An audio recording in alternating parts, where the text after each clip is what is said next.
And we are live with another episode of Comic Talk. It's that show brought to you by The Key where we talk about this week's new comic book releases, whether they're DC, Marvel, or indie comics. They all come out on Wednesdays, every single Wednesday, every single week. And we are here every Thursday, every single week to talk about everything that we could read in like 24 hours. I'm your host, Dimithri Perera. If you're watching us live, you're watching us on twitch.tv/The Keeg Show or youtube.com/The Keeg Show. Or maybe you're listening to the podcast on whatever podcast platform that you guys are on. However you guys are digesting us, thank you for doing that. And, like, follow, comment, subscribe, write a review. Let us know you're out there listening. And if you're listening and you can't watch it, let me just introduce my guests today. First up, we got Jecky, a.k.a. Jecky Comics. Jecky, what's up, man? What's going on, fellas? How you doing? Welcome back to the show. Thank you. Glad to be here again. Is it now feeling like a more regular thing? Yeah, I think this is my third show, right? Yeah. And it's my second time with Aaron, so that's cool too. Right? It was funny because we got a report now. Yeah, I mean, I might as well introduce Aaron, aka King Krakoa. Aaron, what's going on? Yes, sir. As always, just out here, living and loving and thriving and surviving. All right, I like it. You guys were on okay, so like February and March have the same dates on the same days because it's like 28 days of February. So it was kind of funny. I didn't have to change anything on the little month image that I did. Because like today is March 6th, and last time you guys were on the episode, it was February 6th. And so I didn't have to change it, and you guys are together on the same episode again. So we just saying you just time, right? Time. Look at that. All you gotta do is change the picture, and you was good. Yep. Yeah, didn't have to do much, How you guys feeling about the comic selection that came out this week? The rundown was, I forget what I put. I think it was like 11 DC comics, 16 Marvel comics, and obviously a bunch of other like independent publishers like Image and Studios and whatnot. It's a pretty good week, right? Oh, good week. I mean, like comic wise, it was a good week. This is the thing; it was a good week. But as for my reading load, oh my god, it was so much. It was so much that was coming out, and I was like, I wanted to read more. I actually wanted to read more, and I just couldn't. I mean, that's fair. I mean, that's the burden we take on ourselves. Is like, there's so many good comics to read. I can't read them all in 24 hours. Right. It's so tough, Yeah. I feel like I was playing catch up a little bit this week too. I'm just jumping into Ultimates, so I am currently in Ultimate 7 or something like that. Okay. So I didn't read this month's because I'm still playing catch up on Ultimates, but I'm loving it so far. So I've been playing catch up with a lot of these series too. So my list I think was a little shorter than you guys this week, but because you're playing still catch pretty good up stuff though. Yeah, but like, do you feel like this show, because this show forces you to I mean, essentially read stuff, like come on this episode like once a month, right? Does it force you? Are you reading more comics in order to catch up to a weekly basis? I think this week I felt that way. Normally, no. Like I think just the things that happened to fall into this week were not things that I was super like did I plan on picking up, but I was like, well, let me pick these up and so we can talk about it as well. This week happened to be a little light in terms of what I wanted to read, but I'm happy I picked these up though. You know what I mean? Yeah. Nice. Do you guys feel like this show is making you guys read more comics just in general? Is it For sure. like for sure. Totes and my goats. Is it homework you really want to do? Yeah, it's that though. It's homework, but it's the homework that you want to do. Like it's that like subject that you're excited for when you go to class. You're like, oh, I have to go to art. Okay, but it's it's A day, so we're ready. Like right. It's definitely one of those. I'm like, I definitely read more when I'm here, but honestly, I'm grateful for it because like in most cases, like, I love my comics, but there are some things that I would never think to read by myself or outside of this. But then I'm like, you know what? Let's give it a try. And because of that, I've actually ended up like falling for a bunch of comics that I didn't expect me to fall for. Yeah. Or I'm getting to them faster than I would. Yeah. Like, or like Very it's like I'm jumping into it sooner. You know what I mean? Mm-hmm. Yeah. Right. I mean, truth be told, like if I didn't have a fire under my ass to keep doing this week after week, like I'd procrastinate. I'd push things off. Right. I mean, is that healthier? Maybe. That's probably healthier, but like I would be reading What's the fun of that? less comics per week, and I would have less to talk about. Like there's worse things you can do than read. That's true. I mean, come on, right? That's true. A lot of great books came out this week, and I'm very interested in what you guys all read because, and I'm also interested in like what books did you not get the chance to read because as we do things, we choose which books we're able to read. Which one we prioritize? And yeah, for sure. And I'm still prepping images, but if you're watching the live stream, you can see all the cover art that we do. If you're listening to the podcast, then you just have to hear us talk, and that should be good enough for you. What do you guys read this week? Issue titles and issue numbers. I'll go first this time. I read The Ultimates 11. The Ultimates 11. The Ultimates number 10. Uncanny X-Men 11. Wolverine number 7. Batgirl 5. Storm number 6. NYX number 9. JSA. JSA didn't get to finish all the way, but JSA 5 still. Scarlet Witch number 10. Doctor Strange of Asgard. Secret 6 number 1 and the Web of Spider-Man of the Spider-Verse. Web of Spider-Verse New Blood number 1. Number 1. Mm-hmm. Okay.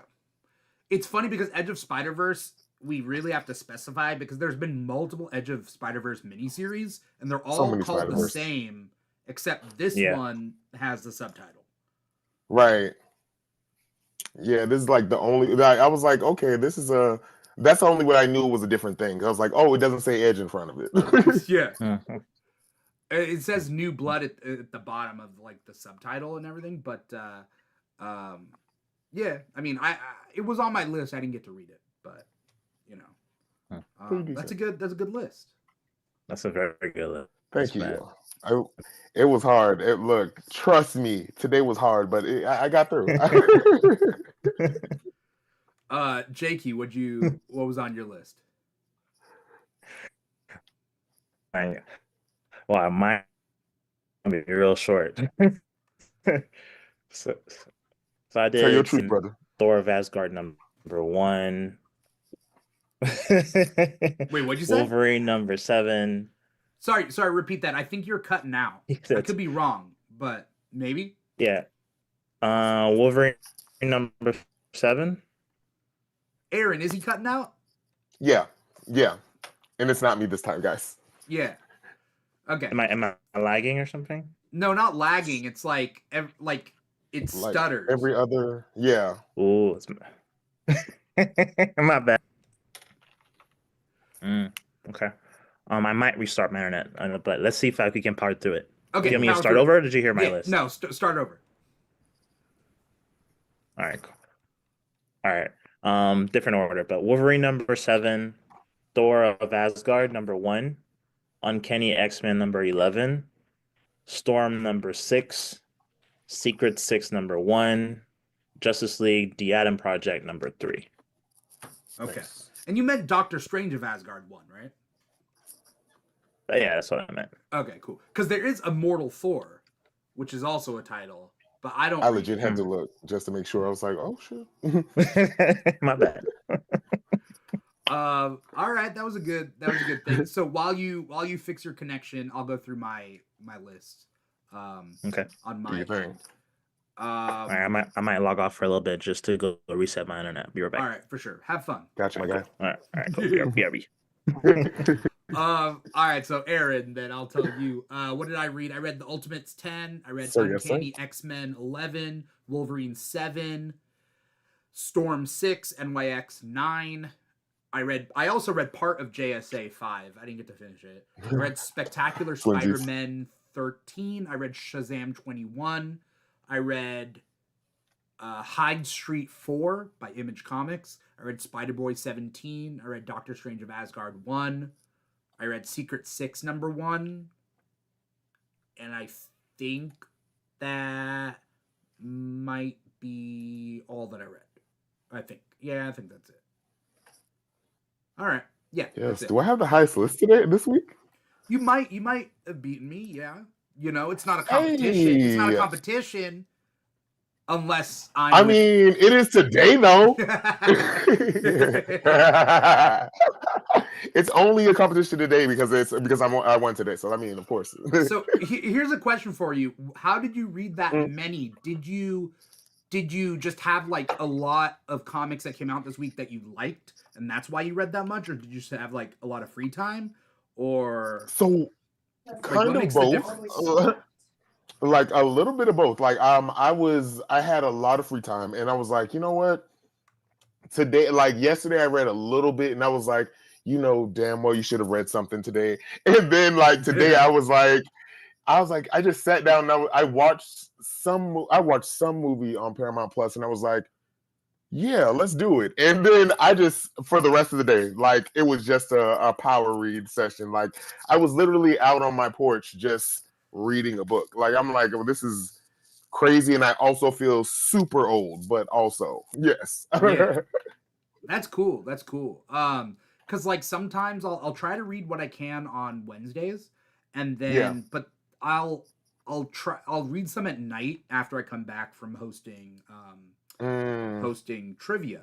And I'll read some, but sometimes I'm just gonna be too sleepy and I'm not gonna like read exactly, you know, what I want. Like I can't read everything, right? So right, exactly. Also, I normally keep like the smarter books, like the more cerebral kind of like titles for later. Like I'm like, I don't know whether I can get to it with my full attention to read it before showtime. So for example, Nice House by the Sea came out this week. Nice House by the Sea number 6.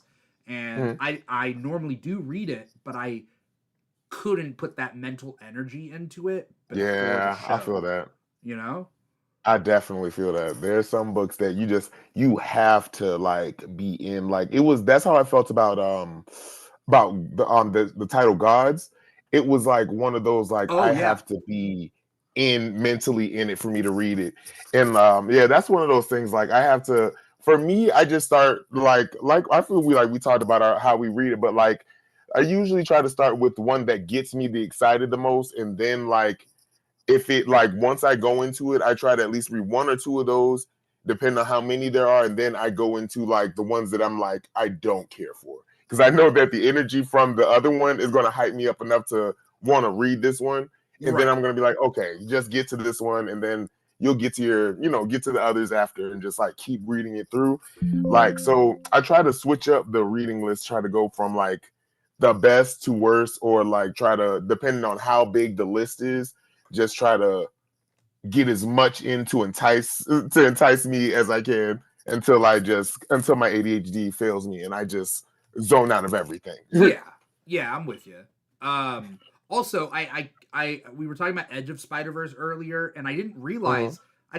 Yeah, you're right. This is Web of Spider-Verse, New Blood, number 1, and like, I just thought it was another Edge of Spider-Verse, but it's Web of Spider-Verse. I mean, it makes sense. There's so many Spider-Verse titles. Like, how could you not get confused with a few of them? I mean, yeah. So, I read my lineup. Okay. So, I mean, we might as well start with you. I don't know what your pick of the week is this week. Let's go. So yes, because it was a decision. But I think it's changed, honestly. I think my pick of the week this week was going to be Doctor Strange of Asgard. And actually, very close second. It's definitely one of my picks I was excited about. But it ended up being Uncanny X-Men 11. Okay, so I mean, let's talk about this because this is part 1 of the X-Manhunt crossover. So it's part 1 of 7. 3 of the parts came out this week. So I had to read my books in order, which was kind of a pain in the ass, right? Yeah. But, you know, it was what it was. But Uncanny X-Men was the first part of the X-Manhunt. Right. Yeah. And it started off pretty good. Like, you know, I've always been how do I put this? I'm a Charles Xavier apologist, an enthusiast. I'm one of his only few fans in the world still. So like I love a story that kind of centers around him, but also not only centers around him, but shows the flawed man that Charles Xavier is. And like that's what I think I'm gonna love about this story that as it goes in further. Okay. Like I don't want to go too far into it because I was like I don't want Jecky to miss it, but also I mean we got to talk about it. I mean we got to talk about it. Right? So I love how it kicks off with the Shi'ar Empire because I'm a big fan of the Shi'ar Empire. Me too. Yeah. And I love the Shi'ar. I love the Shi'ar easily better than the Kree. I hate the Kree when it comes to Marvel Comics. I hate the Kree. I don't care a damn about them. They can keep their supreme intelligence. I do not give two. Oh God, ew. You know, I don't two hoots about their supreme intelligence. But like the Shi'ar are so cool, and I mean the Skrulls are kind of cool because they can shapeshift and everything. I like the Skrulls, but like the Shi'ar are just so versatile. Like there's so much going on with them. Yes. Like I feel like there is always so much room to work with the Shi'ar than there is like but for me, I like the Kree more than the Skrull. Like I don't know what it is. Yeah, like I don't know. I feel like they're more organized when it comes to it, to like a lot of other stuff. And the Skrulls just like they play fast and loose, but I also love that they play it fast and loose. Yeah. Like that's also one of the things. Like they have a way of being one of the most meticulous people to being the most erratic motherfuckers that you will ever meet. And like also that's why the Squirrel the what was it? The Squirrel Invasion, Secret when Invasion? That happened. Secret Invasion, yes. When that happened, I was like, this is amazing. This is amazing writing. Yeah. But no, the Shi'ar, they've always been like my favorite aliens like in Marvel. Like they've always in period, honestly. Like they have such a way of intercepting with any other, like honestly, you can put them with any of them, and like you'll usually know that they're like an X-Men thing. When you think of Shi'ar, you think of X-Men, but honestly, you can put them in any of them, and they'll be fine. They work perfectly. Yeah, I mean, shout out also to Cerebro podcast, the Cerebro cast. That part. I just listened to their the Lalandra Naramani episode. And okay. And honestly, I love that episode. I learned I already knew some of it, but it's always fun to hear them talk about it. But also there were things that I didn't know, like the times where the Shi'ar cross over with the Avengers in Operation Galactic Storm. And you know what I did when I was listening to that episode? I just went online and I bought the Operation Galactic Storm trades because they're Avengers books, and I never had them on my radar because I don't like Avengers really. Right. So, you never think about it. You know, so I was like, all right, but I do love the Shi'ar. So here, Jeky's back. Jeky, did you read Uncanny X-Men number 11? I did.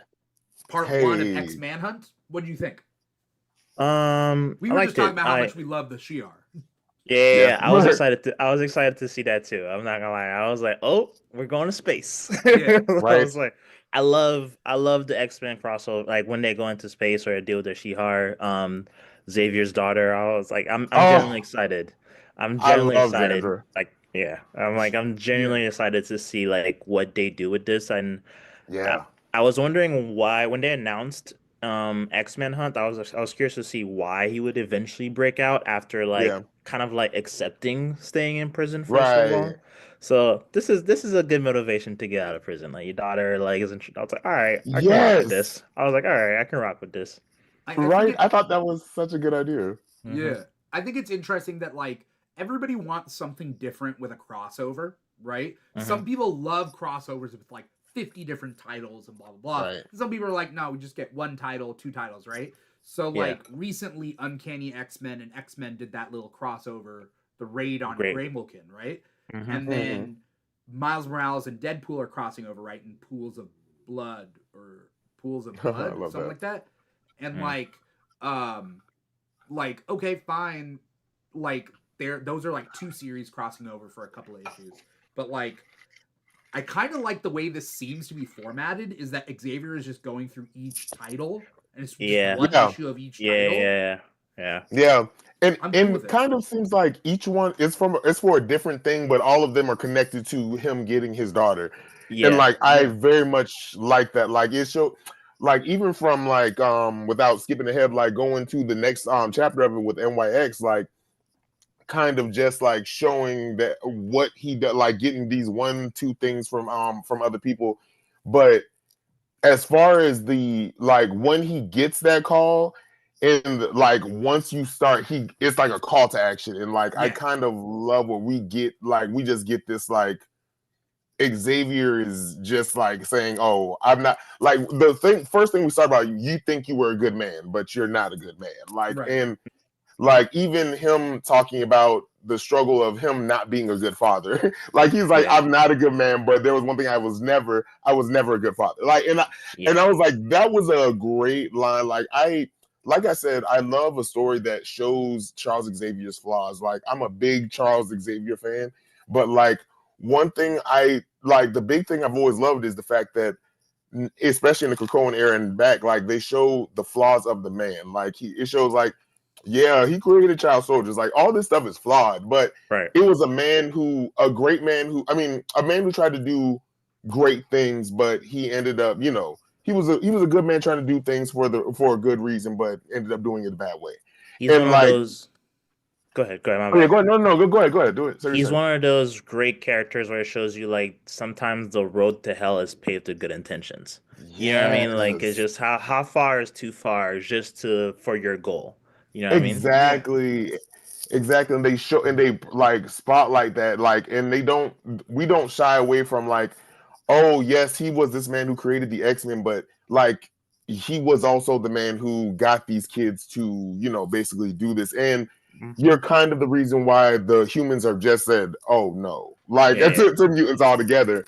So like yeah, we gotta and him having to fight that and be like, hey, I know this, but I still got to go. Like hmm, yeah. hmm, So for the purpose of this show, I want to talk about the three X-Men titles that link to each other, so we yes, can might as well just do this. So the premise of this X-Man hunt is that Professor X gets a psychic distress call from his daughter, Xandra, who is the Empress of the Shi'ar Empire. And so he hmm decides to break out of prison. He was okay with being in prison. Now he's not. And hmm. but he has a tumor that's in his that's a head. mutant. The tumor itself is a mutant, something like that. I don't know. Yeah, I Yeah. That haven't sounds read like all. some I'm Grant. not That caught sounds up. some Grant Morrison bullshit. Like, you know, Grant Yes, Morrison. Grant Morrison's always like, "Oh yes, this toenail, that's a mutant. That Yeah. toenail is a right. mutant, and it's lived on you your whole life. You never And knew." I like it. Uh-huh. I kind of like it because I know for a fact that the narration is the tumor. Like Hmm. after I read it, I was like, because I'm not all the way caught up on Uncanny X-Men, but I was like, I have to read this. Yeah, Hmm.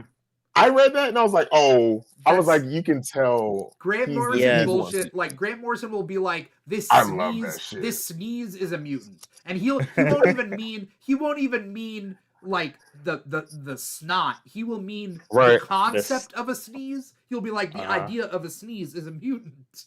It's like, what are you Yeah. doing? What? Yeah. Grant Morrison, they gave us Sublime, like and Yeah, for no exactly, reason. exactly. Like Cassandra Nova though, so Both of I those gotta are give them their so flowers. weird. Cassandra Yeah. Nova and Sublime. Yeah. I'm still Cassandra reading Nova Green is Lantern. by Grant Morrison is such that's a a good. weird. It's such a It's weird. weird. Like he's It's like, no, okay. I'm gonna make my aliens look real weird. Like I'm, it's I'm like not. he's. I didn't read it. I didn't read it. Also, I take Grant Morrison in small doses. Like, Oh, that's yeah, why they're I loved talented, it. but also, it's And too you know much. what? That's probably why I like weird shit, because I like one of the first things I read was like literally the second comic run I've ever read a full way through. New X-Men, Grant Morrison. It was Yeah, masterpiece. Love it. I think I read Grant Morrison's JLA before I read Grant Morrison's New X-Men. Oh, okay. And Grant Morrison's JLA is good That's good. until it gets to Solaris, the Sun Tyrant or whatever, I and thought you were gonna talk then about Eclipso. not Eclipso, but like the Sun, right? Anyway, Yeah. I was not a fan. I was not a fan. Anyway, moving on. So X Manhunt has Xavier breaking out, and then the X Men try to fight him, but he's like hallucinating Right. and blah blah blah, and then he gets out. Now that moves us to part 2 of X Manhunt. Did we all read NYX 9? I know I didn't. I I did. didn't. I wasn't Ooh. caught up, so Yeah. I jumped to. I can tell I Yeah. missed something because Storm picks up. I think after NYX. Right Right? after. Yeah. Yeah. I mean, are you okay with a spoiler or are you not? Yeah. Let's go. I'll catch up on it. Okay, so basically in this issue, NYX 9, Xavier shows up brought in by Anole. And I used to think it was Anole, but I think it's pronounced I used to think Anole. it's. And they I still talk think about it's Anole. they talk about in this issue, Mojo. Yes. Mojo was like, says, so that's how you pronounce that's it? how you pronounce it. And now the world's still wondering how to pronounce it, but It's still. like, yeah, because it's written, it's not said. And I but think it's that's kind the of joke. funny. Yeah. Yeah. I think that's a joke about him. Yeah, so Anole brings Xavier to the doorstep of Prodigy, of Miss Marvel, right? Same. Like, and Xavier's asking for help, and most of them are like, "Nah, we're not going to help you. Like, We're get good. out of here. Like, Yeah. people are looking for you. We don't want the heat. We don't like you, right? Right. Everybody's We don't do turned that on him. here. They turned on him real bad. Quick. Like this man ain't never got y'all off the streets for like Right. most of Like, y'all didn't know what a father was until this man came. That's And, why I like, respect Storm. That's why I respect Storm. the Storm way was like, Storm look, treats him in the next issue, sure, but so much. But the move that he does in this issue, it is not. Questionable. And here's the spoiler, Jeky. I'm sorry. yeah, go ahead. But essentially, Anole and Miss Marvel are the only two that want to help Xavier. And all Xavier says is, I need a Krakoan seed. I assume he's saying he needs a Krakoan seed in order to teleport to That's what I Xandra. think it is. But he frames it like this is important to like our people, that we need to like Is that what he does? save this seed, because this is our only Krakoan seed. This is the only Krakoan seed that we know of out there. Yeah. But there's two now. That- right? So Technically, kind of, yeah. there's two. There's one that Xavier knows, and then there's the one that Doctor Doom has. That's it. No, that's the one that in the book. That's the one they stole. The one from Doctor Doom. They stole it from Doctor Doom. I thought Doctor Doom had it. Yes, yeah. He did have it, but he left it in the treehouse. Oh, that's right. Where he was at, and that's right. why Okay, they went that there is to the steal wall. steal it. But he made the fauna mutant kid he made a double for it, which I love that they're kind of using him like as especially from like he's one of the first mutants we see from the Krakoan era, and like the fact that he's literally like his major domo. Like I kind of like that they're fun. Yeah, it is, but yeah, I like that they're introducing new mutants more. Yeah. Oh, I didn't realize he made a copy, but that makes sense now. That makes sense to me. There is a copy. That's what he threw back. So, but what Xavier does is he leaves Miss Marvel and Anole to fight Mojo. Xavier goes the opposite direction. He wasn't even going for the seed in the first place. He was going to find his Cerebro helmet. So he essentially double-crossed those two mutants in order to get the helmet and leave them to fight Mojo. So basically, this new Xavier is ridiculous. Like he's low-key kind of like He's on some very John Constantine. monster light, you know? Yeah. So I mean, he even mentions that he says he's like, I think he says something like, "It seems like I'm leaving them to die, but I trust that they've trained enough and learned enough for me to survive." Sir. Something like Sir. like Sir, these are kids. From two Yeah, I kids that you know. barely know. All right, calm down. Like, also, like, look, I'm not gonna cry if a Knoll dies. I'm sorry, but like, a Knoll is cool. A Knoll is cool. I get it, but like Miss Marvel, though, I'm not. Yeah. Like, we're Facts. like. She's like a sweetheart, you know what I mean? Yeah. It's kind of like, damn, Nah. bro. Big time facts though. Like, look here, I thought the same thing because at first I was like, you know, if Anoli dies, then I'm gonna be like sad a little bit, but my heart's not gonna be broken. But like you kill Kamala, we got a problem. And like he left them there. Yeah. Like Yeah. when I say he left them there in the thick of it, I'm like, oh, he's really I need gonna to read just. this. This sounds good. You should. I need to read this. Also, You should, like, this is a way more dangerous Mojo. Oh my gosh, Than normal, what? I think. Yeah, and that's what makes him more scary. He looks so like regular, and I'm like, that makes him terrifying. Well, to me. it's because he Like, also has that puppet, Mr. that Friend? puppet thing in front of Mr. him, Friend? right? Is Yeah. that what his name is?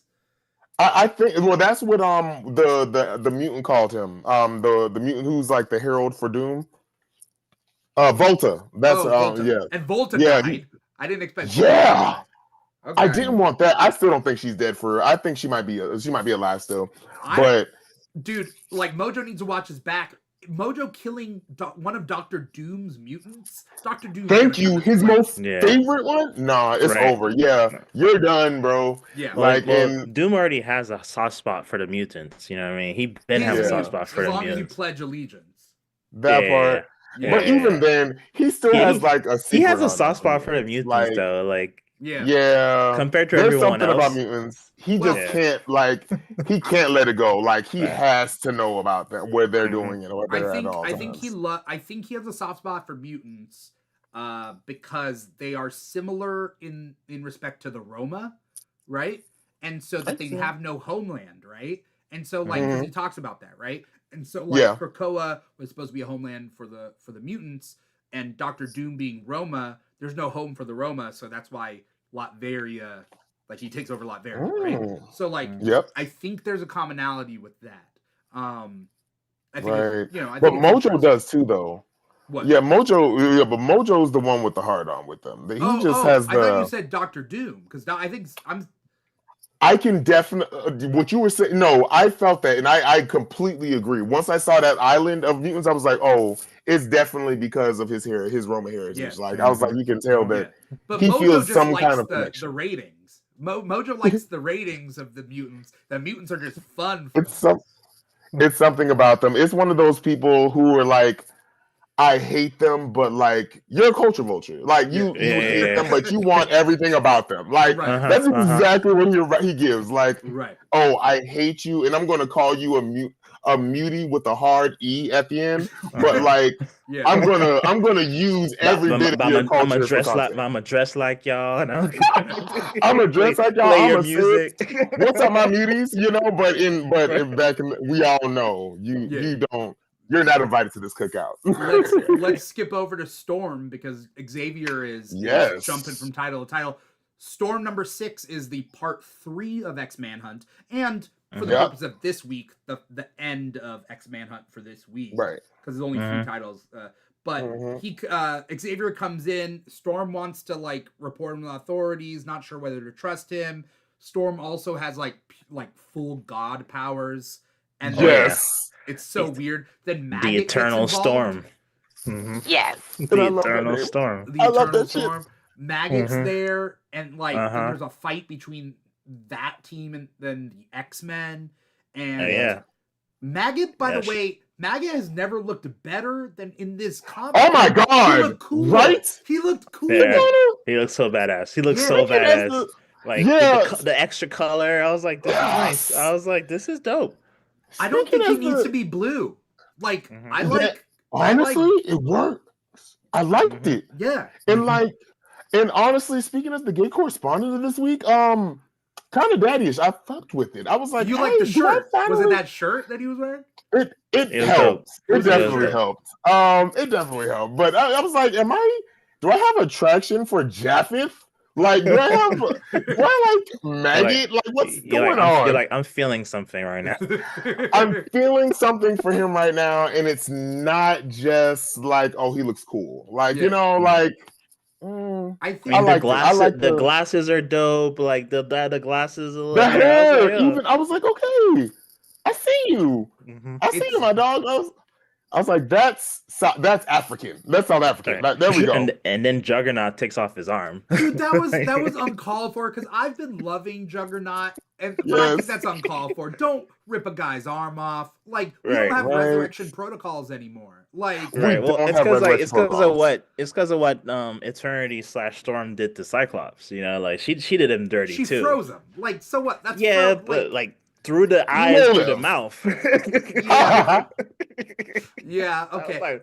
I was like, oh shit. All right. Aurora was just doing what she needed to do. All right. Yeah.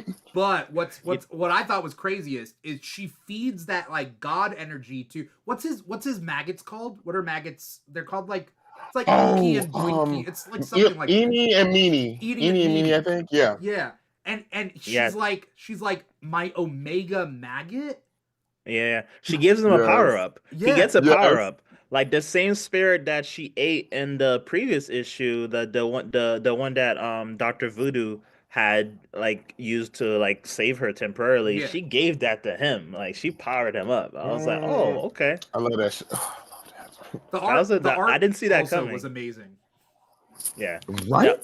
That was good writing, by the way. Like 2 or 3 issues ago, like, you know, when she turned into the Eternal Storm, she like the demon tried to fight her, she like ate it, and now she like takes that back out and she's like, here you go, I got you.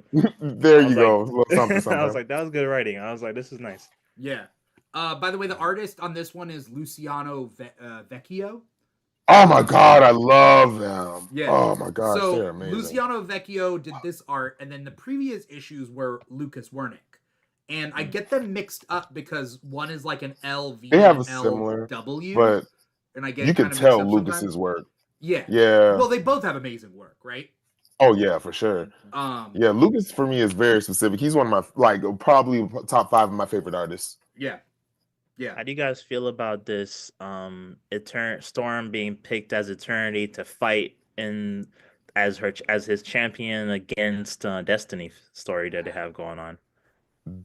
I'm excited about it. I just love that she's getting more urgency. Like they've made her to the equal of Jean Grey. Like, you know, and like instead of just, you know, the best friend. Like, and I love that we kind of see more of her being the forefront, not just a MacGuffin to be like, oh, we need some powerful person to beat this person. Yeah. Like she actually has like storyline and like actually something to go with, even from the beginning of her like talking to Xavier, being like, hey, look, I know I should be grateful for you for what you did for me, but also I know what you did to us after that. Like, you know, and like helping she's you always been, and helping you would have negative consequences for our people.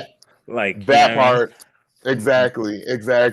You can see, she's definitely taking in the like I have been a leader, but I'm also for the people, and like I have to be for my people now, and like a figurehead, right? Like yes, she has to. She still is. Yeah, she has to be that. She still is the voice of soul. Like she still is the voice of our solar system, and like, you know, all that. She's also like the only mutant on the Avengers, right? Yeah, literally. She represents like. There's a big picture here that she can't just be like out here, but ultimately she decides to help him, but it's not an easy decision. You know what I mean? Exactly, right. Yeah. Like she already had called the Avengers and everything, and I was like, the fact they put her as Earth's mightiest mutant, I was like, oh, that's chef's kiss right there. That's the perfect one.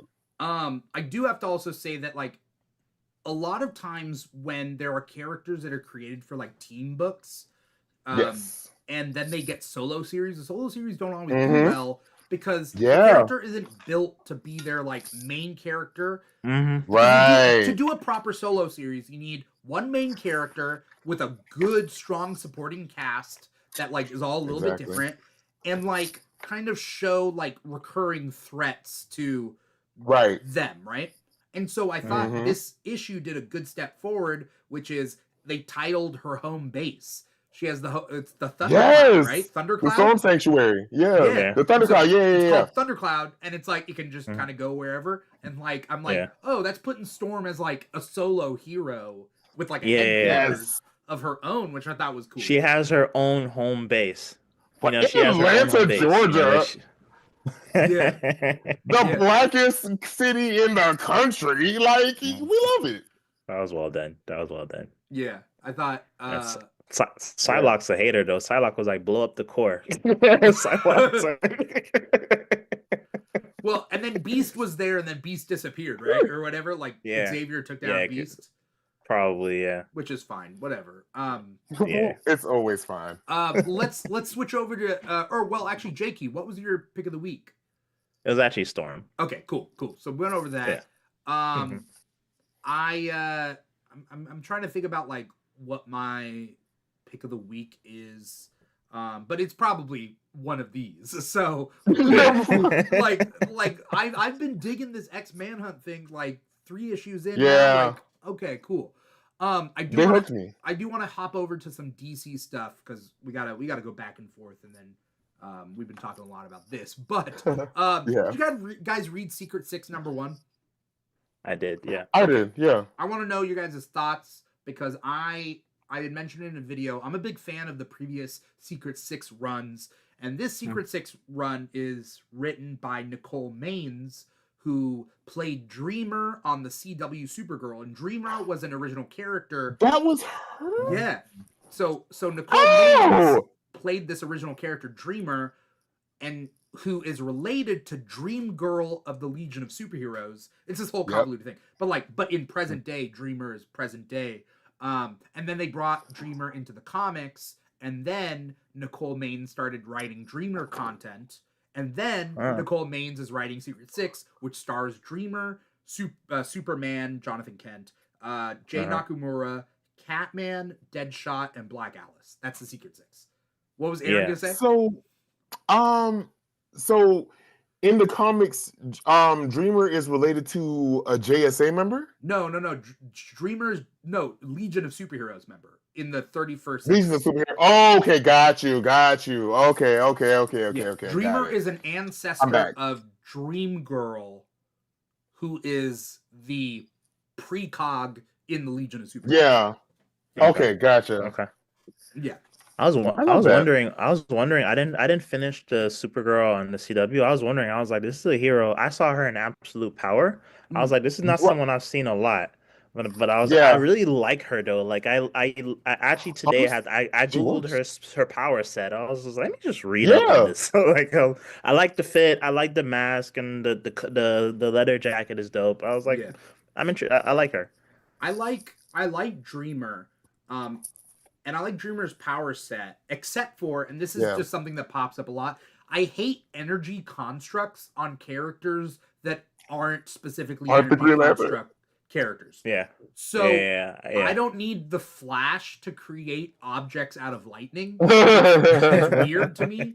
And I don't need Dreamer to create whips out of dream energy, because that doesn't make any sense. Yeah. I mean, what is in a way, I guess it makes it doesn't. But it also looks cute. It's cool. It needs to give her. She needs to have some kind of like active power. Like I mean, like we can all, the dream thing is beautiful, is cute, beautiful, like beautiful gowns, but also like baby needs to be formidable. And they were like, give her a gun. Yeah. Give her a gun. Give her dream Deadshot powers already and got gun, that covered. Deadshot already got powered by dream energy. Yeah, okay, I got it. I feel it. I can get with it. I don't think everybody needs dream. Because look, here's the thing: Aquaman, because Aquaman is hydrokinesis now. Aquaman is making water constructs. Like everybody has constructs. He's a waterbender now. He's a proper waterbender now. Shut up! Oh my god! Shut up! He is a waterbender. God.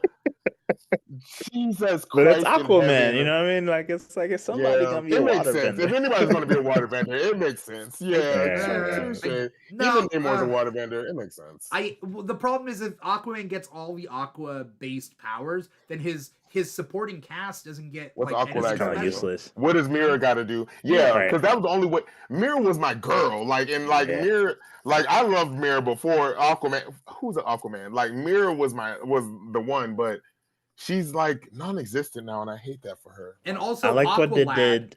Aqualad. Oh, He's supposed to be a He's waterbender. great. Jackson. Yeah, but like He was our waterbender. We need yeah. But that was the original waterbender. right, but he has water and Mira. electricity now, so they're like, Sure. okay, he's still all right, and he knows like magic too, so it's What it's I all liked right. is in the New 52 when Aquaman had the staff and the staff gave him more powers, I thought that was dope. it. I That was was like, smart. I think That that was like a you know smart thing. having the staff gave him extra powers, but it wasn't really his own. I think that would have been dope. Like That would've been a better that would have way. meen more sense. Right, because he doesn't always have the staff on him. Like he doesn't have the trident. Exactly. So Exactly. like I'm cool with that. But let's get back to Secret Six. I didn't hate this, and I like Nicole Main's writing, but I thought it was a little too slow for my taste. And I think that like the whole point of a what sets the Secret Six apart from any other superhero team in DC is this sort of found family of weirdos. Like, you know, I mean, Doom Patrol kind of does that, but like Secret Six is literally 6 members doing missions and weird things, and they're all just kind of weird, and they're a found family. I don't see that happening with this squad. Yeah, this family's a little cleaner. I mean, you have like Superboy, Jonathan Kent in there. It's I didn't the original team, was it more villains than heroes or a mixed bag? It was all villains. In the original, so the original squad was Catman, Deadshot, Parademon, Ragdoll, oh my gosh, go back. Scandal Savage, and I'm missing one. Who am I missing in the original Secret Six? Damn. Couldn't tell you. Yeah, I didn't read the original series. But Did I you love say it. Scandal Savage, by the way? What's up? Scandal Savage. You said Scandal Savage, by the way, and I was like, is that one of his children's names? You don't know So that sounds like a porn star. That sounds like a porn star or a stripper. It does. I was like, it sounds like one of Vandal's Scandal kids who Savage. didn't make it, and she's like, "Oh, this is Scandal Savage." So Scandal Savage is Vandal Savage's daughter. No, I was just kidding. It was a girl. Of course, it sounds like grown. But hilarious. you may know Scandal recently from the JSA book right now. She's one of the villains in the JSA right now. I'm literally about to Google Scandal Savage. That's hilarious. Crazy. And I want to know more about them. Like, I love her. The things I didn't know, I'll be reading today. And honestly, I'm with it. She looks cunt to me. I would fuck. I would do. I love it. I would write a story about her. Honestly. Oh, I get it. It was Jade. In the original Secret Six, it was Jade. Jade Nguyen. Yeah, Jade Nguyen. Yeah. Jade Nguyen. Yeah. Not Chester Cat. For those who don't know who. Yes. I was blanking on her villain name, but yes, not Jade Allen Scott's Jade. But it's funny that you say that. Baby mama. It's funny that you say that because about Scandal, because Scandal is a lesbian. Catman is bi. Oh, I can see that. Catman is bi. Ragdoll. Time out. You didn't know Catman was bi? Never. So ever. Do you mean his son or like what? Ted Grant? No. This is different. Do you mean Ted Grant? No. So Ted Grant is Wildcat. Oh. Ted Grant is Wildcat. Ted Grant has a son that's also Wildcat, but that's not part of this. Thank you. Catman is the guy on the cover. That looks like Batman, but he has. Yeah, he's like a Batman villain. Yeah. So his backstory in Secret, you guys got to read Secret Six, the original Secret Six. You got to. You're like, man, I'm tired of explaining. He's like, man, I'm tired of explaining. I guess so. So Like, the premise of Thomas Blake is Catman. The premise is that he used to be a dumb villain of Batman and he got his ass kicked, and then he decided to recreate kind of like Batman's journey and train himself up with like big cats and like this whole thing, so he became more formidable. no fucking way. Yeah. Okay. All right, Catman. So, All right, I'm invested. Whatever. So anyway, this squad is a little bit different. Fucking Catman, but guys. we'll see. They are sticking to the very like queer character dynamic that like Secret Six had eventually As soon as you become. said these characters, and like honestly, as soon as you said these characters, I was like, because when I googled her, I was like, Scandal looks kind of lesbian, but I was like, okay, cool. But then but when you said Dreamer and John Kent, I was like, oh, they're doing something. Yeah. I was like, this is an LGBT kind of group. Yeah. And I'm gonna watch out for it. I'm gonna keep my feelers out for it because I gotta protect my community and shit. But also I'm gonna be watching skeptically and whatnot. But I mean, I think this will be good. Catman, I have fond memories of the previous runs, so this has big boots. I believe in them. Okay. Yeah. I might check out the previous run. You got it. Okay, so just a little. Scandal Savage is so lesbian. She used to be in a relationship with Knockout from the New Gods. Like, you remember Knockout? Knockout was a villain of Superboy. Yes. So Scandal and Knockout used to be lovers. Then Knockout died. Scandal fell in love with a stripper that looked just like Knockout. That's hilarious. But then, and this is what I'm remembering of the run. Then Knockout. I'm deceased. Knockout comes back. Okay, you want to hear? Knockout comes back. Yeah, of course. Life. Knockout comes back to life, and they are in a like, throuple. You're like, shut who this? Who is this bitch? And they're in a throuple. Though. They're in a throuple. Oh. Okay. Mature. Okay. All right, DC. Okay. Damn. He's like two with two girls that look the same. Yeah. All right. That's not. All right, DC. All right. That's big for DC. I ain't gonna hold you. That's a big thing. So I'll give them that. I'll give them their flowers on that. That's crazy as shit. I'm definitely gonna check this out. Very much. I'm going to read it. Thank you, Jecky, for saying that. The original run is written by Gail Simone, also. So shout out to Gail. Of course, it's Gail Simone. Oh, Gail, damn it.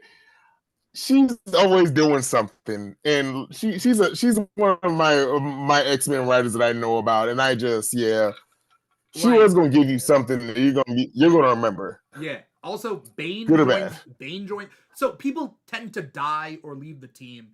Bane ends up joining the team and becomes like it's like the Outsiders. Bane becomes like a surrogate father to Scandal.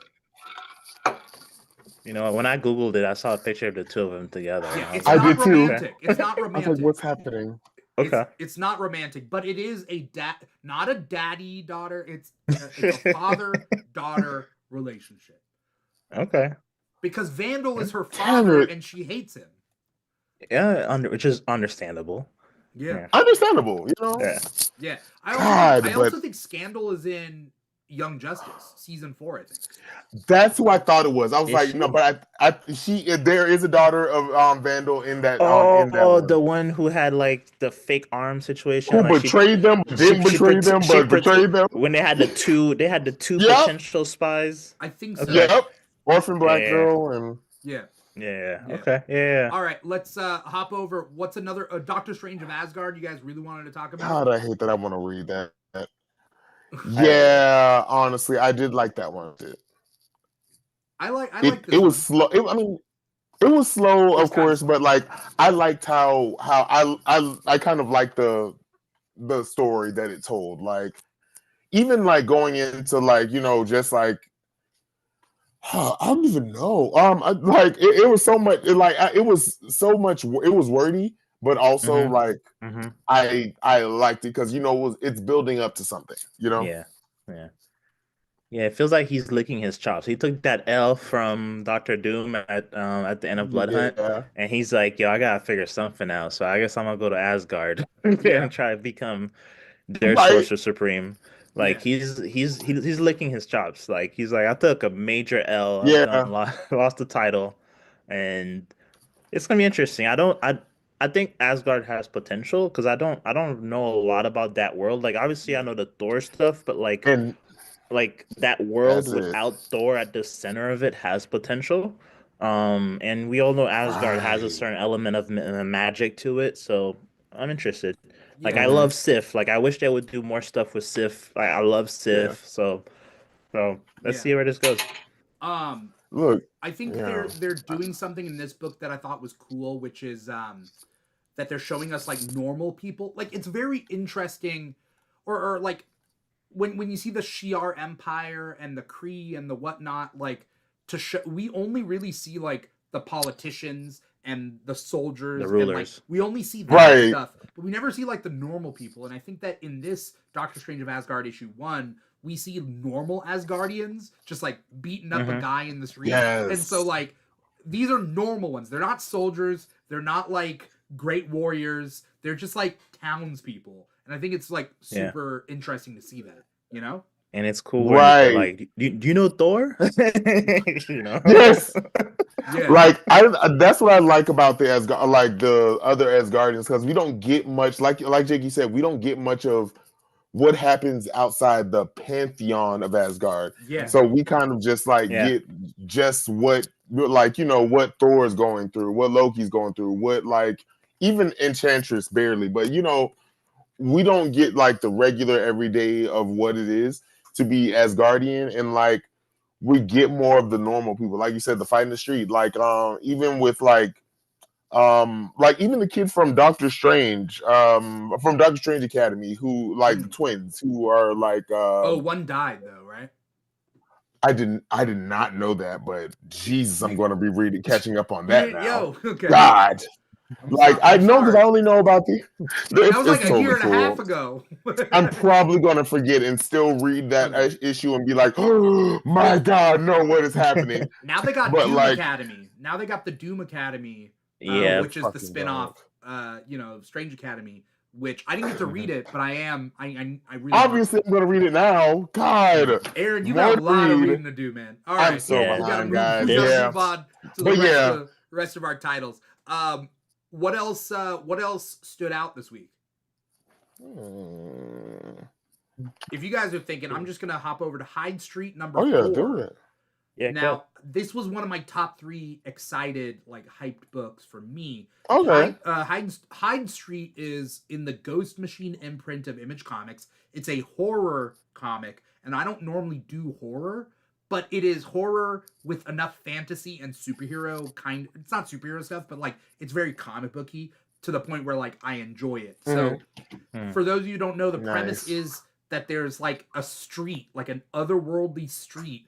It goes around the world. You can access it from wherever, but there are these creatures of different things that are trying to essentially kill you and collect your soul to up their scoreboard. Because there's a scoreboard with a bunch of these creatures.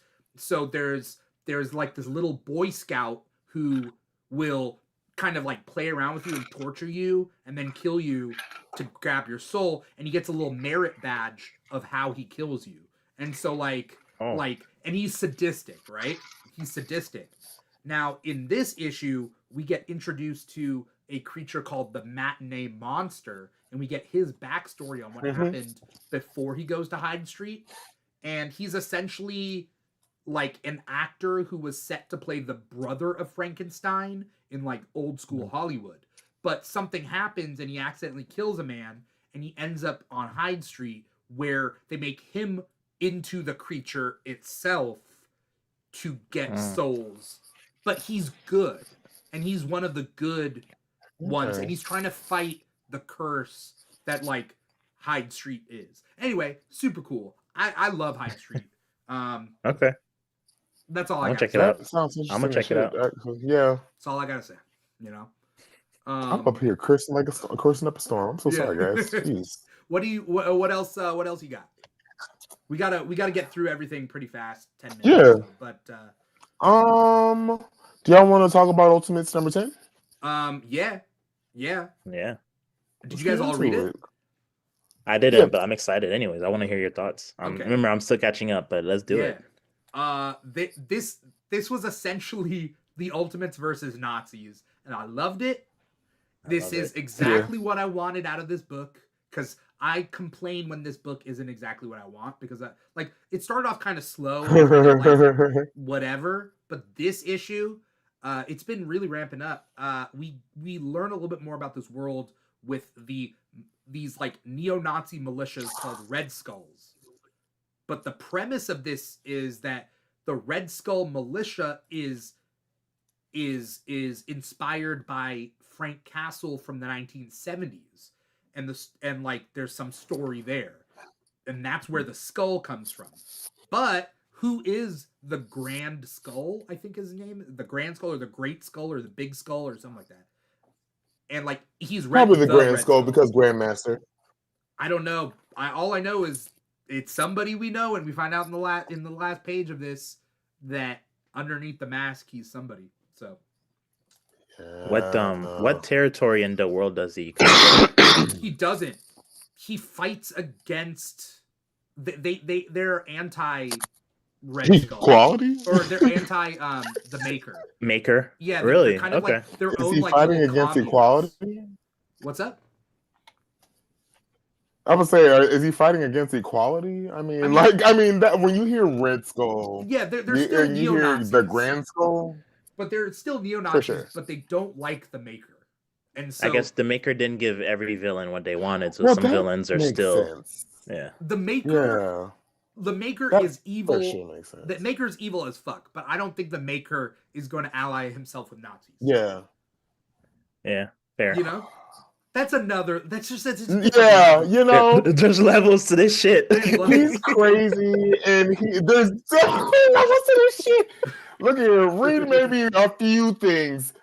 Reed Richards maybe a few things in any universe, but racist is not one of them, guys. And he's a mass murderer, sure, but for sure racist.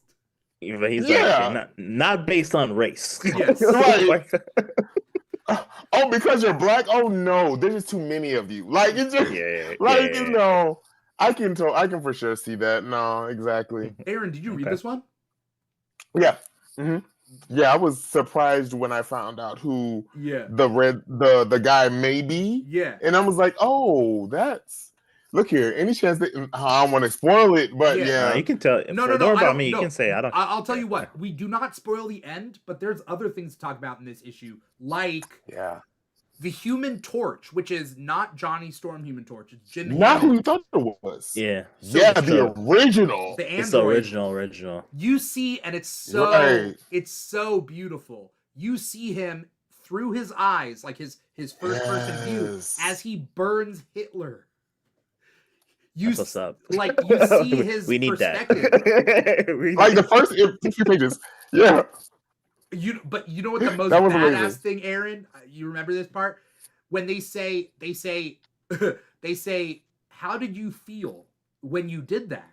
And he goes, "Look," and he does this whole monologue. He says, "I have limited storage capacity in my memory. I have to keep deleting all these memories. I have to delete like my World War II adventures. I have to delete memories of friends, delete memories of my creator.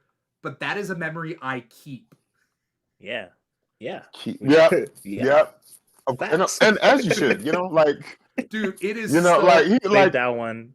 Put down a his cloud. literal first thing was like, I thought, like he's like, I thought Hitler killed himself as he's burning him alive. Like literally, I'm like, oh, this is amazing, and I'm like, this is stuff we live for. Okay, I gotta change my pick of the week because the joy that I'm getting talking about this. Ultimates 10 is my pick of the week because I love it. Yeah. They do this. They also bring in Ultimate John Walker. Basically, like John Walker is a Red Skull. Like he's wearing a skull and he's like he has a super soldier serum. Did you catch that part, Aaron? Oh my god. No, I did not until you just said it. So the backstory of this is that Tony Tony Stark went to John Walker as he's going to the different people that could be heroes and giving them the tools that they need. He went to John Walker, gave him the super soldier serum, and said, like, be better or whatever. And then he leaves, and John Walker goes to the Red Skull, like that leader, and tells him, and then takes the serum and becomes this, like, roided out Red Skull soldier. That's crazy. Yeah. Also, he's okay. Namor. Like, the whole Namor thing. Aaron, did you catch that? Namor?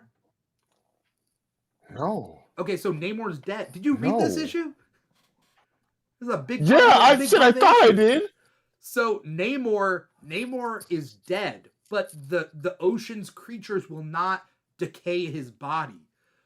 Like, they refuse to decay the body of the man who is the rightful heir to the throne. I'm back.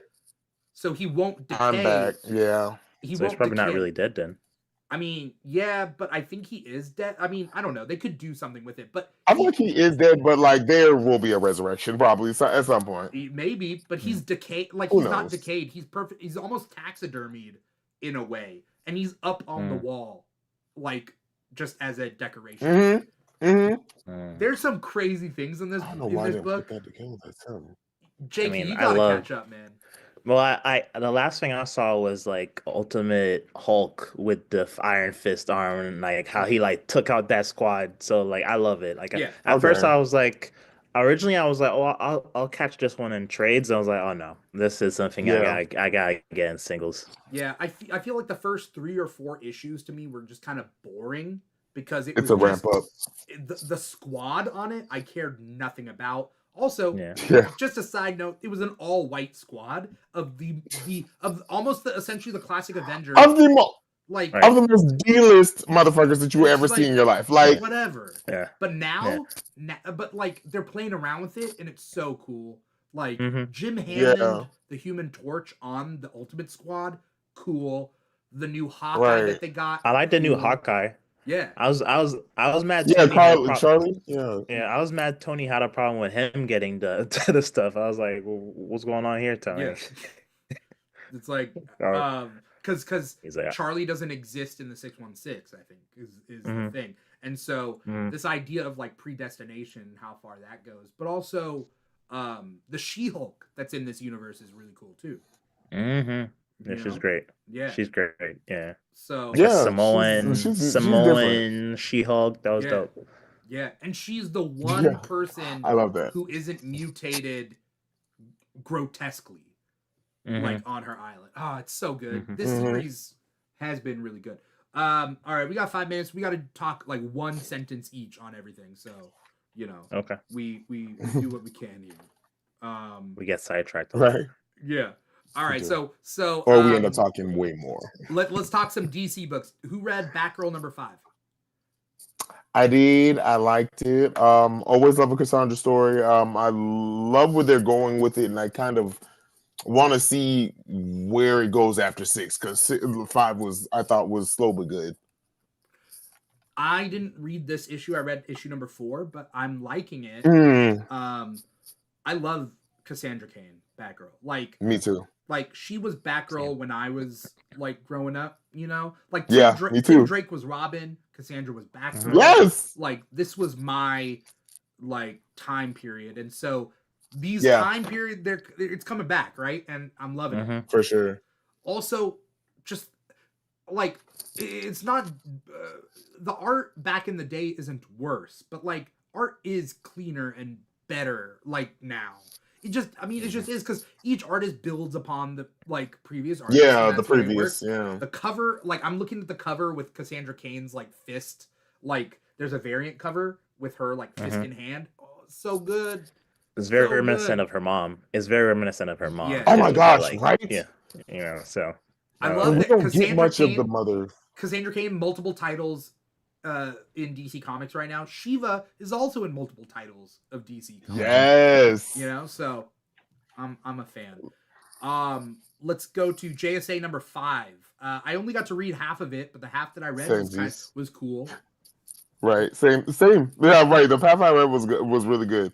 Yeah. Like the JSA is always a hit or miss. Like it can either be a really good issue or really like, oh, just like, okay, what's happening here? Yeah. Who's it written by? I forget. But the previous run that was like 12 issues right before this, that was Jeff Johns. But I felt like It was DC wasn't happy with it, and then they were like, let's right. restart it. It was written by Jeff Lemire. Oh, Jeff Lemire is writing this? Okay, so Jeff Lemire, I love Jeff Lemire, except I won't like it's puzzling because the last issue was like kind of boring. I'm like, come on, Jeff Lemire. All right, he should have been doing better, but all right, that's fine.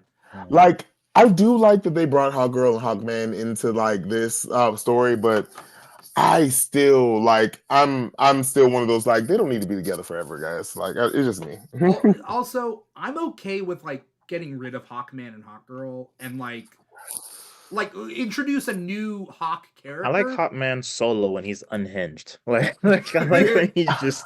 And like, I'm a fan of Hawkgirl, honestly. I love Hawkgirl, yeah, okay. But I would rather her be with Green Lantern if we're Justice League because they're kind of building that up. Did you read the Green Lantern Corps issue #1 that came out last month? Yeah, I did. She pulls up at the end. She pulls Shiera. I think it's supposed to be Shiera. It better be Shiera. It's either Shiera or another Thanagarian. It's another Thanagarian that they maybe are like. By the way, Jon Stewart's getting all the girls. Jon Stewart, as he should, he should though. You know, he's the best Green Lantern. They love Black Man in space. Oh, totes my goats. What? They love a good Black Man in space. That is so true. Yeah, I mean, I'm tired of like the stories where white guy goes to space and like Captain Kirk and like sleeps with a bunch of alien girls. Like, Jon Stewart, the reason Jon Stewart's with so many alien girls is nobody on Earth is good enough for him. That's what it is. Right, look here. Yeah. Standards too high. Had to go. That's it. He had to go out of this world to find his queen, and he ended up dying in the first one ended up dying, but that's how we Katma Tui. But that's it. But she was dope. I loved the red hair, the bob back in the day. That was so good. Fuck. It's like Tinder wasn't working for John, so he put his range. He upped his range for the whole galaxy.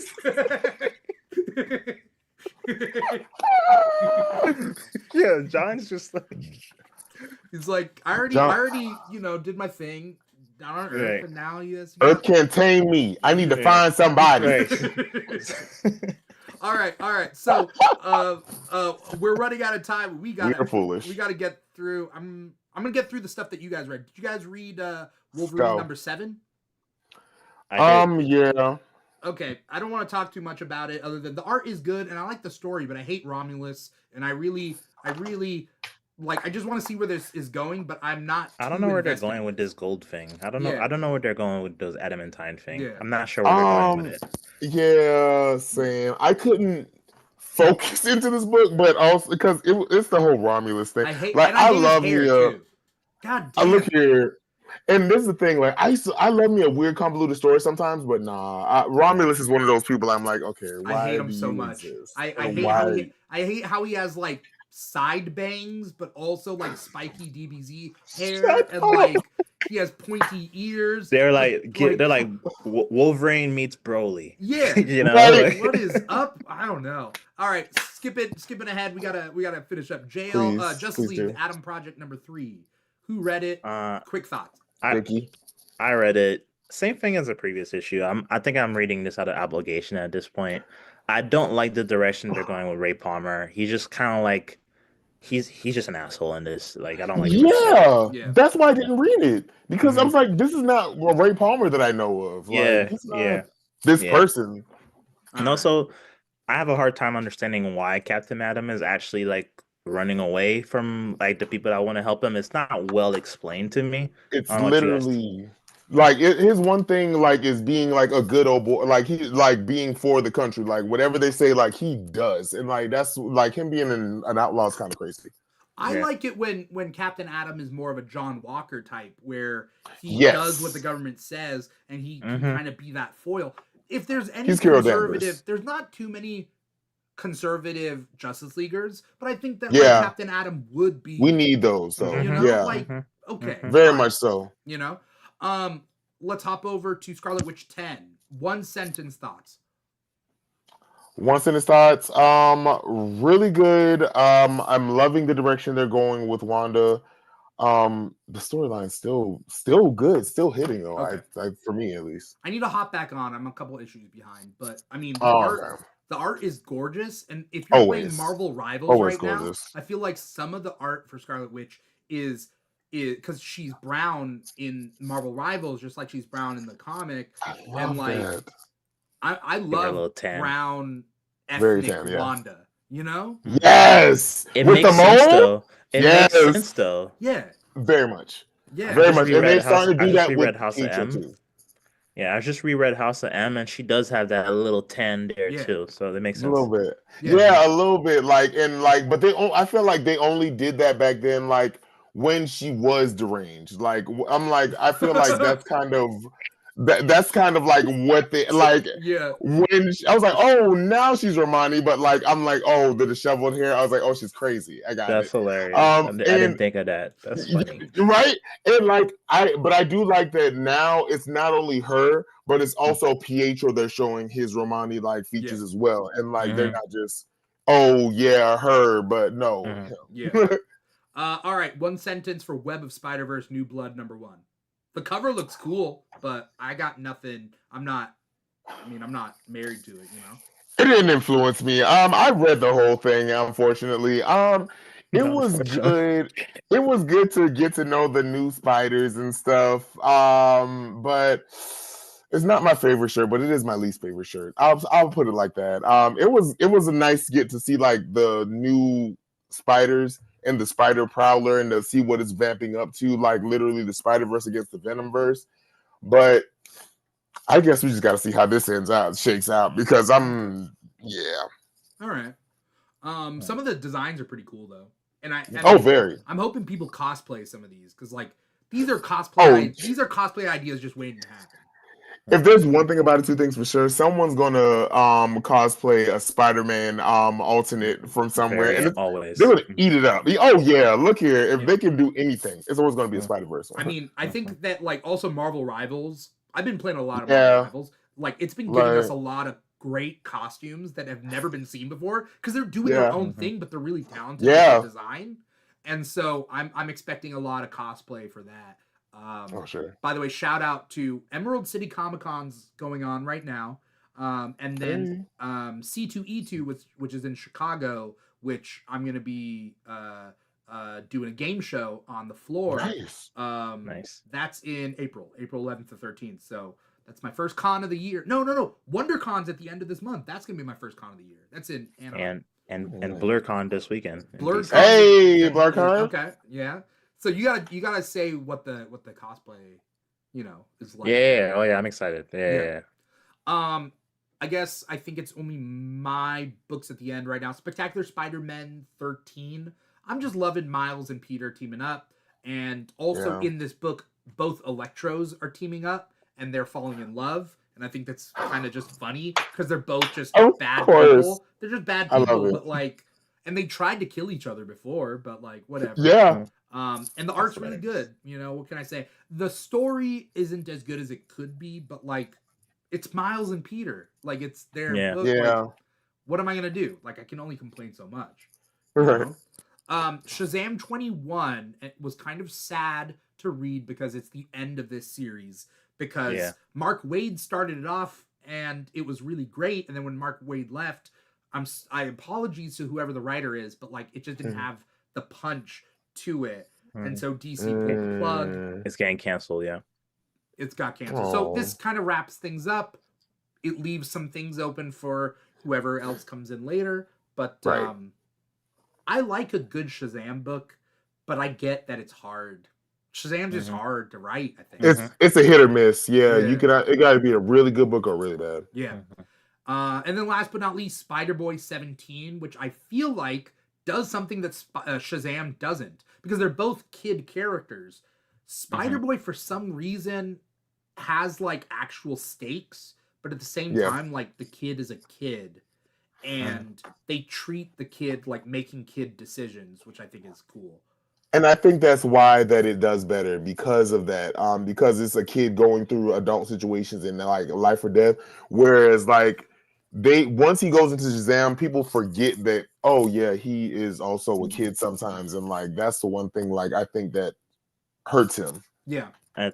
Maybe Shazam's for a while they should put him on Yeah. a team. You know what I mean? Maybe that dynamic would be better. Put Shazam on a team. Like, you know, like back in the day, Justice League Dark had Shazam Right. on there. Like, which was very like a weird mix, but it kind of worked. Justice It worked Society, very much Justice so. Society had Shazam on it for Yeah. a little bit, you know. Mm-hmm. So yeah, you're right. I think that there are certain characters that like bring them back to the team. Mhm. You know, Yeah. continue certain storylines there, and then like shoot them back out to Solar Series to see how they do. Right, exactly. Or maybe it's time to just age him. You know what I mean? Like maybe like make him like a young adult. You know what I mean? And not a kid anymore. Enough I mean, they time kind of has did that passed. with Mary Marvel, right? Yeah, Mary Right. is very much a young Yeah. adult. Like, Yeah, but like maybe I feel make like they him- should do that. They should Yeah, do that man. with him. Like he's Yeah. old enough to be at least an 18-year-old and going Right. through Yeah, that. yeah. Like Yeah. having to Put him in be the a young college or adult. something. Yeah, put him in Yeah, college or something. exactly. Yeah, it's like it. Or put them I on the think you Titans. have more options. Yeah. Honestly, I always Dude, I thought was that. just saying that me and my best friend was just talking about that. He was saying like, why don't they just put Shazam on the Titans? He Yes. could be like the powerhouse character on the Titans. That will work Right. beautifully. I think though it's kind of a bad thing for his secret identity because people think he's an adult. Like people think Shazam's an adult. They don't know he's a kid. You Mhm. can't have this Right. adult character on the Titans, you know? Well, Exactly, because as soon as they find out that he's a kid, like it kind of just they undercut him. Like as soon as he like gets on. Well, the thing is, though, Nightwing's not a kid anymore. They've moved on from that. They could make it to the public, like the older yeah, like the Titans? Titans now. Right. They're not kids anymore. Nightwing's That been the part. leader of the Justice League at this point. So Yeah, I think more than once. I think we need to bring back more Titans books. Thank you, Dimithri. Because Yes. I had a series of TikToks. I don't know if I showed you guys where it was like a year or two ago. I did it and I created my own, like I called it the imprint, and it's with a capital T. I remember. Imprint with a capital T. And I was like, these are my different Titans teams and who could be on it and what the point of each team would be. Right. And then kind of like you can really expand the roster. And I think that's Honestly, what DC needs, because they don't have the movies to expand like the ideas of these characters anymore. You have to create kind of more comics, and hopefully kids start picking up like exactly. all these random, like I'll Kid pick up on one of Eternity these is in things. JSA, but I first learned about Kid Eternity when Kid Eternity was on Teen Titans back in like the mid 2000s. So like, Anyway. Yes, I think that's the smartest idea. Like you can only go with the Titans have always been a good idea, but like the Titans and the Teen Titans, I feel like should be separated and should also like the Titans should have different teams. Like what they're trying to do with Justice League Unlimited now, I'm like that's what they should have been. They should have done like earlier in the year. I feel like they missed their window with it, but also I feel like Titans was also a smart thing to do with that. Like how they had there was literally a Teen Titans East comic at one point. Like I feel like they should have like Dimitri said, like do different Titans for different scenarios. Like Titans can easily be a Justice League team for the younger superheroes, and they could have branched that out into way more stuff. They and I tried feel like with they Teen dropped Titans the ball. Academy and it didn't quite work because of That's where they dropped it. That should it didn't work for a few reasons, but you like know who did it right? You remember Young Justice? How there was different generations. Yeah. So there was obviously the show was Justice League. masterpiece. There was the Nightwing generation, and there was a younger generation. There was kind of like that hierarchy worked beautifully. Right. We literally got to see the Robins in iteration as they go in. Like, and I love that. So I would love to talk about this because this is like, you already know. But we are running out of time. I think that's all the books that we read this week. But keep in mind, people out there, that like there are so many books that come out week after week, and this is all that we could read in 24 hours. But Right. I don't know about like everybody else, but like I'll be reading some over the weekend, Yep. But before we get going, Jecky, where can we find you? What do you got coming up? Anything you want to plug? Name's Jecky Comics on Instagram, TikTok, YouTube. My channel is geared to help newcomers navigate the world of comic books, so I'm here to help. We need that. It's tough to jump into comics. Yes. I'll make a shout out in just a second, but Aaron, where can we find you? What do you got coming up? Anything you want to plug? Gotcha. I am Aaron. You can catch me at King of Koa on TikTok and the King of Koa on Instagram. That's coming up, but y'all stay tuned. Awesome. If you want to find me personally, you can find me at This Is Dimithri on social media.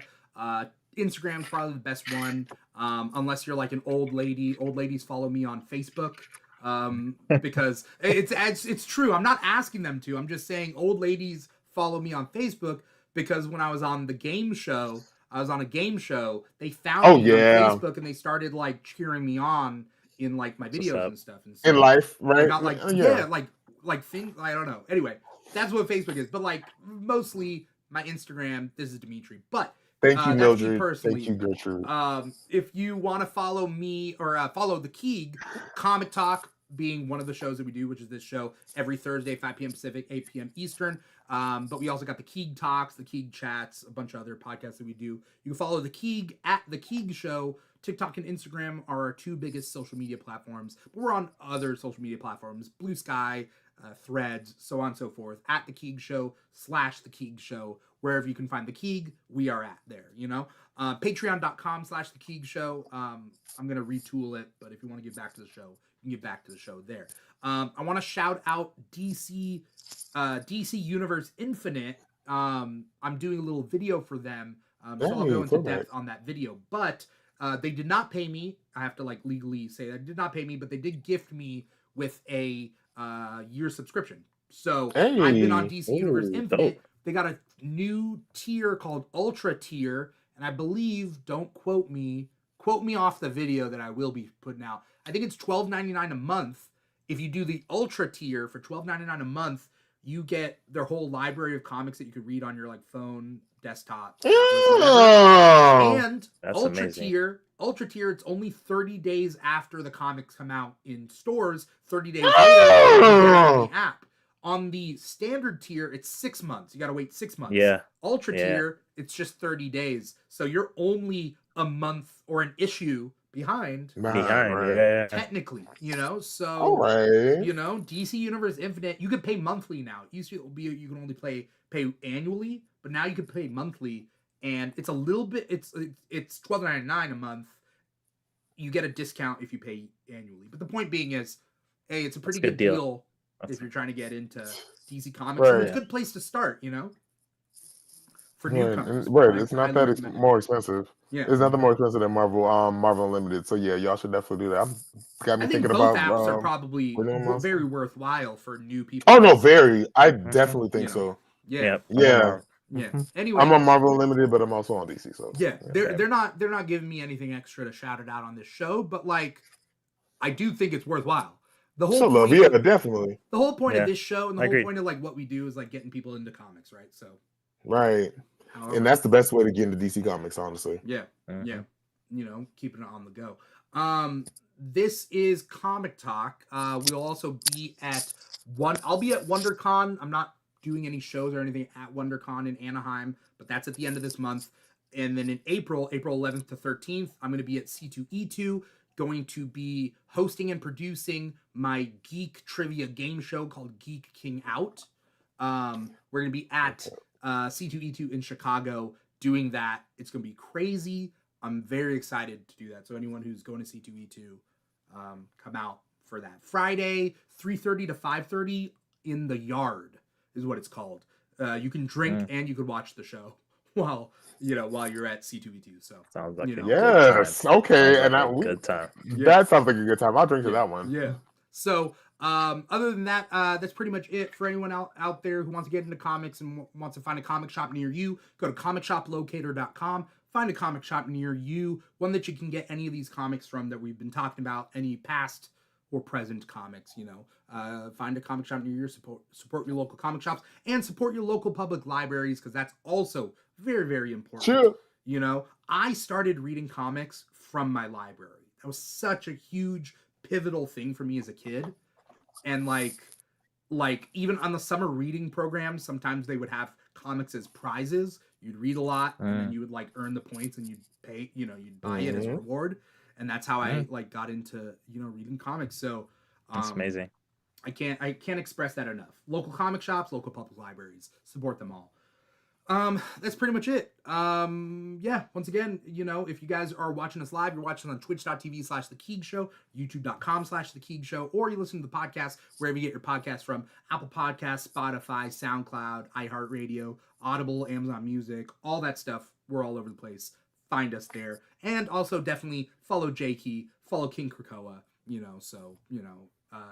guys both do great stuff. So thank you so much for doing what you're doing and for being on the show. That's it. I've talked too much. That's the end of the show. Once again, I am your host, Dimithri Perera, and this has been another episode of Comic Talk for the week of March 6, 2025. Take care, everybody. Everybody say bye. Bye, fellas. Bye. Take care. This was fun. Bye. As always.